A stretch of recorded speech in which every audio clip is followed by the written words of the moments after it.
10/1/2026 சனிக்கிழமை மாலை 3:30 மணி அளவில் மதுரை அப்பல்லோ மருத்துவமனை அருகே உள்ள ராஜதானி ஹோட்டலில் தி தமிழ் யூடியூப் சேனல் ஹிந்து அறநிலையத்துறை அவசியமா அனாவசியமா என்ற தலைப்பில் ஒரு மாபெரும் கருத்தரங்கம் ஏற்பாடு செய்திருக்கிறார்கள்.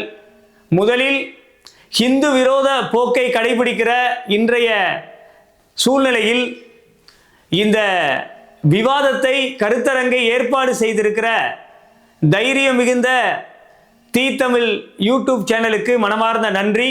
இந்த கருத்தரங்கில் சிலை கடத்தல் பிரிவின் முன்னாள் ஐஜி மரியாதைக்குரிய பொன்மாணிக்கவேல் அவர்கள் கலந்து கொள்கிறார்கள். பாரதிய ஜனதா கட்சியின் மாநில பொதுச் செயலாளர் பேராசிரியர் ராம ஸ்ரீனிவாசன் அவர்களும் கலந்து கொள்கிறார்கள். இந்த கருத்தரங்கில் அவர்களது கருத்தை கேட்பது மட்டுமல்லாமல் தமிழ்நாட்டில் இந்துக்களுக்கு ஏற்படும் அநீதிகளை பற்றி கேள்வி கேட்பதற்கும் கலந்து கொள்கிறவர்களுக்கு வாய்ப்பு இருக்கிறது. எனவே நாம் கருத்து கேட்பவர்களாகவும் கேள்வி கேட்பவர்களாகவும் இந்த நிகழ்ச்சியில் பங்கெடுப்பதற்கு ஒரு நல்ல வாய்ப்பு. எனவே தமிழ்நாட்டில் இன்றைய சூழ்நிலையில் திருப்பரங்குன்றம் போன்ற விஷயங்களில் உயர்நீதிமன்ற தீர்ப்பதை கூட நடைமுறைப்படுத்தாமல் இருக்கிற இன்றைய அரசியல் சூழ்நிலையை, இந்து விரோத சூழ்நிலையை நாம் இந்த கருத்தரங்கில் நமது கருத்துக்களை பகிர்ந்து கொள்வதற்கும் கேட்பதற்கும் ஒரு வாய்ப்பு இருக்கிறது.